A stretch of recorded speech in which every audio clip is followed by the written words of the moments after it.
l'invité de la matinale.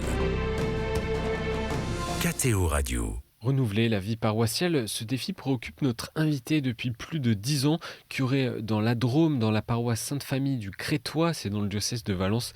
Il vient de compiler le fruit de son expérience pastorale dans un livre paru il y a quelques semaines, Plaidoyer pour des chœurs de paroisse, une pastorale de l'espérance aux éditions Artege. Père Damien de Villepoix, bonjour. Bonjour Maxence. Merci d'être avec nous ce matin sur KTO Radio. Alors, Père Damien de Villepoix, vous partez d'abord d'une prévision rude, celle de la disparition annoncée de nombreux monastères et la désertification des paroisses, notamment rurales. Rien de très réjouissant là. Non, mais c'est vrai que pour savoir où on habite, il vaut mieux regarder les choses un peu en face. Et parfois, au nom de l'espérance, justement, paradoxalement, on est tenté de se voiler un peu la face, de mettre la tête dans le sable. Or, en fait, l'espérance, c'est vraiment, c'est d'abord le réel. Et on dit que c'est un désespoir surmonté, mais en tout cas, vous voyez, il y a des espoirs tout humains. Alors, on se dit, ah bah, tout va aller mieux, etc. C'est pas sûr du tout, en fait. Et l'espérance, c'est au-delà. C'est vraiment ancré dans le cœur de Dieu. Donc, du coup, c'est pas contradictoire de se dire d'abord, on regarde les choses telles qu'elles sont. Et effectivement, vu les moyennes d'âge, etc., notamment dans le rural, bah, c'est sûr qu'il y a un certain nombre de communautés qui risquent de disparaître, oui. Et le nombre de baptisés adultes n'invite pas forcément à l'espérance davantage ? Alors déjà, il y a une question de proportion parce qu'on peut se réjouir, des milliers d'adultes baptisés, c'est très chouette, mais en proportion de l'effondrement du baptême des enfants, ça compense pas du tout en vérité. Et puis la deuxième grande question, c'est tous ces nouveaux venus qui sont une vraie joie pour toute l'Église, eh bien combien de temps ils vont rester parmi nous? Parce que jusque-là, on a été très mauvais dans l'intégration de ces personnes. 80% d'entre elles, au bout de 5 ans à peu près, on nous dit qu'on les voit plus. Donc c'est un échec cuisant et on espère que voilà, ces nouvelles vagues, justement, on sera vraiment en capacité de les accueillir et de les intégrer. Alors, vous avez cherché à renouveler la vie paroissiale dans 2 paroisses de la Drôme. D'abord à Romans-sur-Isère, qui est pour le coup une grande ville, puis maintenant à Saint-Cré. Comment faire pour dynamiser des paroisses qui, comme à Saint-Cré, sont parfois très étalées sur le territoire ? En fait, voilà, c'était la grande question. C'est-à-dire qu'ici, nous avons 60 églises dans la paroisse, 55 communes, et, et on est un peu écrasé par l'étendue du territoire et le nombre de communautés à rejoindre. Et donc, ensemble, on a fait le choix d'assumer qu'il y avait un cœur, en fait, en se disant, bah voilà, dans un corps, on nous dit, Saint Paul, il nous dit, l'Église, c'est un corps, donc c'est très beau, on peut dire, certains sont la main, d'autres le pied, etc. Enfin, chacun a vraiment sa place, chacun est important. Et du coup, si on transpose l'image à la paroisse, c'est vrai que chaque communauté, elle a un rôle, mais il faut aussi qu'il y ait un cœur, sinon ça ressemble plus à un cadavre. Et du coup, on a assumé qu'on allait faire le choix qu'il y avait une communauté qui était le cœur de paroisse. On préfère ça au centre parce que, vous voyez, c'est vrai, le cœur, ça aspire le sang, mais ça le renvoie aussi oxygéné dans tout le corps. Donc la promesse, c'était de dire, oui, on va assumer, il y a certaines choses qui vont se faire ici, qui ne se feront pas ailleurs, mais vous allez voir, tout le monde va en profiter quelque part à moyen ou long terme. Donc vous avez choisi Saint-Cré comme le cœur de paroisse, pour reprendre votre expression. Mais quelle est la différence entre ce cœur de paroisse et le regroupement des clochers déjà mis en place dans de nombreuses paroisses ? Alors justement, la question, c'est pas simplement un regroupement. C'est-à-dire que parfois, dans le regroupement, la tentation, c'est d'ajouter la misère à la misère, en tout cas de cumuler les fonctionnements, mais en fait de ne rien changer sur le fond. Et là, l'idée, c'est c'est de se dire, alors grâce au pape François, qui quand même nous a vraiment bousculé en disant, bah, allez rejoindre les périphéries, etc. Enfin, c'était vraiment son leitmotiv.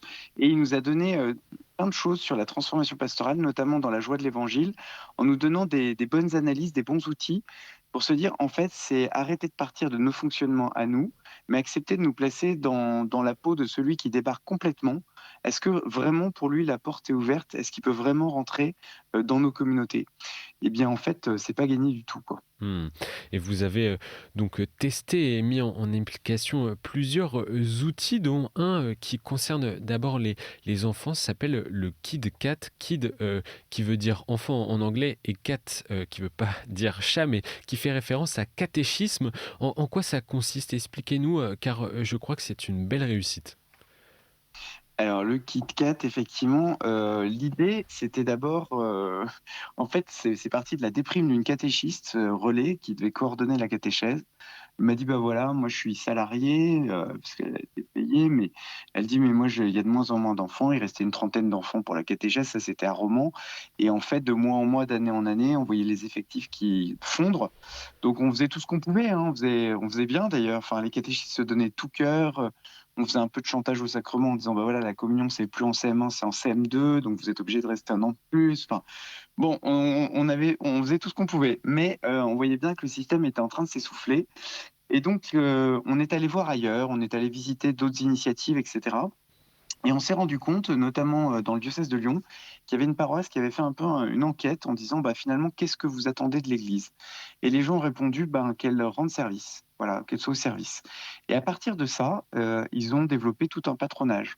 Alors nous, on a été émerveillés par ce patronage, mais nous, dans notre contexte à nous, on n'avait pas de BAFA, pas de BFD, Mmh. on n'avait pas du tout les moyens qu'ils avaient et on s'est dit: «Bah, nous, on va pas partir sur un patronage, on va partir sur une proposition autour de la catéchèse, mais en fait, avec un service complet». Donc il y a le ramassage scolaire, dès 4 ans, donc ensuite il y a le goûter, les jeux, les goûters servis par les mamies gâteaux, puis ensuite on passe dans l'église, on fait un temps de prière tous ensemble. Ensuite ils partent dans les groupes d'éveil à la foi ou de catéchèse et puis ensuite il y a l'aide aux devoirs pour ceux qui veulent et ou les jeux pour ceux qui ont fini les devoirs et les parents viennent librement les récupérer et tout ça c'est gratuit. Eh bien, il s'est passé un phénomène étonnant, c'est que, d'une part, le fait que ce soit basé sur la catéchèse, ça rebute pas du tout les enfants, contrairement à ce que moi-même je pensais. Moi-même en premier, on l'a fait un peu par dépit au départ, en disant: «Bah, tant pis, nous c'est pas un patronage, on part sur la catéchèse» et je pensais eh bien, en fait, non, pas du tout, ça pose pas de problème, notamment parce que le nom, laisse entendre qu'il y a plus que du caté. Voilà, les enfants viennent au KitKat, ils viennent pas au caté. Et plus de la moitié des enfants qu'on accueille sont pas du tout baptisés et sont très éloignés du contexte, de l'église. Mais après, ils se recrutent entre enfants et eux, ils sont moteurs pour venir au KitKat, ils veulent venir. Et donc du coup, ça change pas mal les choses parce qu'il y a aucun enfant qui est amené au KitKat, forcé par ses parents, ça existe pas. C'est que des enfants qui veulent venir et puis du coup, on a vu une foule de familles, qu'on pouvait rejoindre avec ça, qu'on connaissait, ni d'Ève ni d'Adam et tout d'un coup, on avait un contact, vraiment pastoral avec ces gens-là, qui pouvaient nous confier leurs soucis et cetera. Mmh. Donc en fait, ça a complètement renouvelé le réseau de la paroisse, effectivement. Et quel autre exemple avez-vous, expérimenté, notamment autour, de l'eucharistie dominicale et même de distribution de pop-corn, je crois?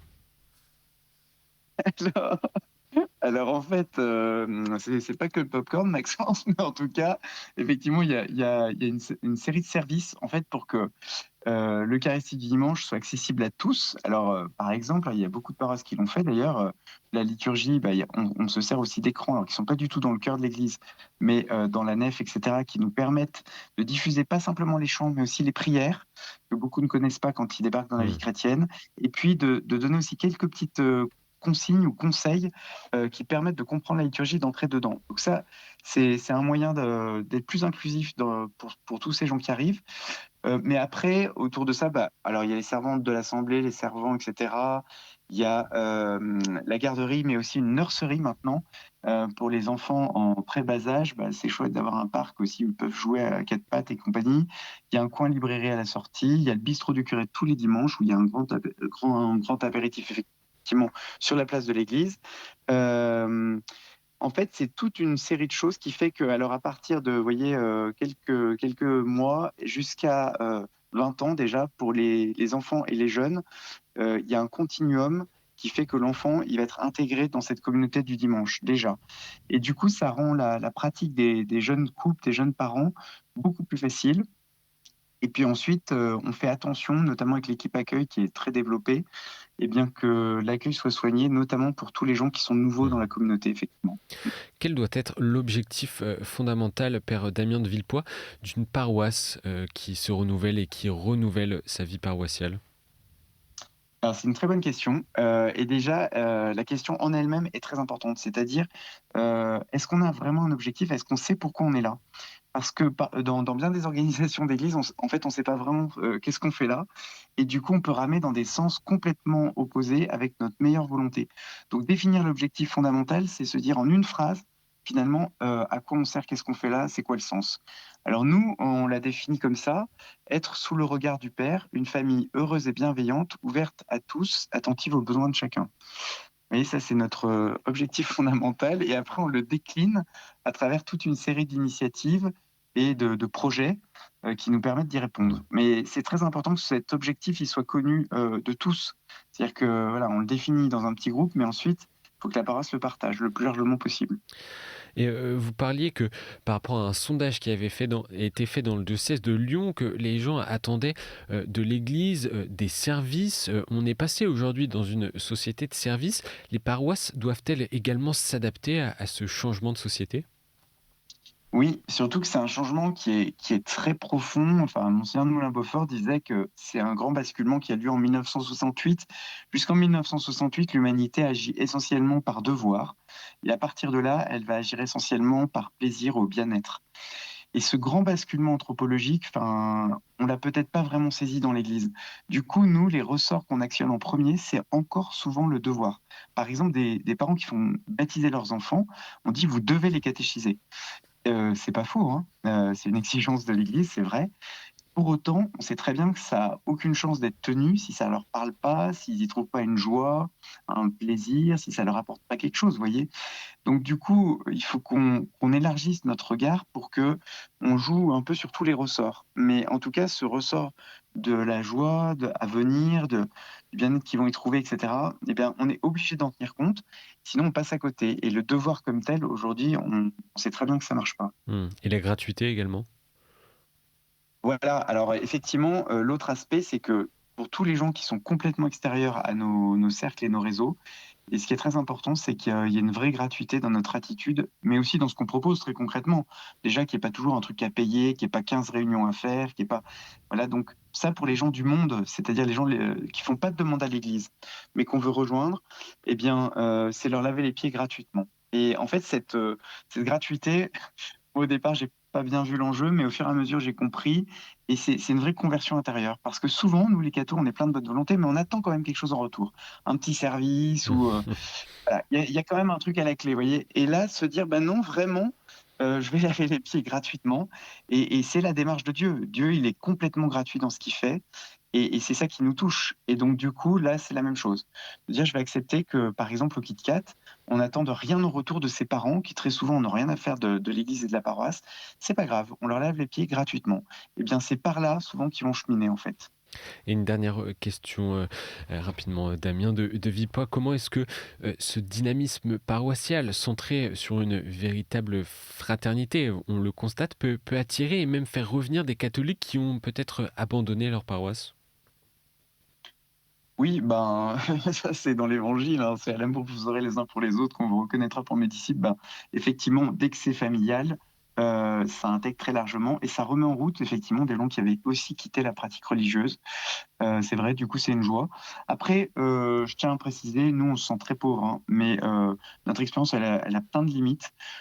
C'est surtout en allant voir les autres aussi qu'on s'est beaucoup enrichi et du coup, c'est pour ça qu'on souhaitait partager très simplement ce qu'on fait. C'est vraiment très simple, on n'a pas inventé l'eau chaude et c'est souvent des petits éléments mis bout à bout, qui créent une belle dynamique, une belle synergie et qui nous permet aussi d'économiser de l'énergie pour en avoir encore pour accueillir ceux qui se présentent, ceux qui débarquent. Je rappelle le titre de votre livre qui vient de sortir, dans lequel vous revenez sur ces différents outils mis en place et expérimentés. Plaidoyer pour des chœurs de paroisse, une pastorale de l'espérance aux éditions Artege. Merci, Père Damien de Villepoi, d'avoir été avec nous ce matin.